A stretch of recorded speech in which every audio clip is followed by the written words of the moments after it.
living life of quiet desperation. I mean, that just terrifies Well, that's Thoreau's quote, that most men live lives of quiet desperation. It's one of my favorite quotes ever because it's true. So and I've been that guy. Oh my God. You're just in this world where you just can't wait to just run away. And how do people get stuck there? How do you think they get stuck there? Bills.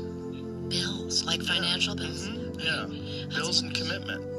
You have an apartment you have to pay for. You have a car you leased. You have a wife that you have to feed. You have a child you have to raise. You have your mortgage. You have your this. You have your that. And that's where it all comes from. Where do you think opportunity plays into that? Well, the opportunity takes place usually when you're young and you don't have any responsibility. That's when you have your options. Well, your options are severely limited the more you gather the responsibilities. Like, if I had to, as a 51-year-old father of 3, a married man, pays taxes, has a house and a mortgage and a business and all that jazz, if I had to quit everything now and struggle the way I struggled as a stand-up comedian, it would never work.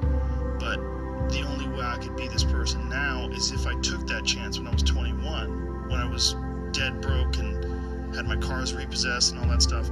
That's the only way you ever get where you want to go. You have to take a path that's dangerous, and most people want to take the safe path.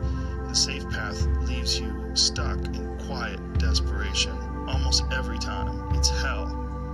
It's hell. You're selling insurance or some other shit that you care zero about. But can people just make that change? I mean, yes, look, you can, I believe they but you can. have to plan it out. The way you can change is you have to put aside enough money to give yourself a window. And then you have to have a plan. And you have to spend all your waking hours outside of whatever shit job you do planning your escape. And you have to come to the realization very clearly that you fucked up and you got yourself stuck.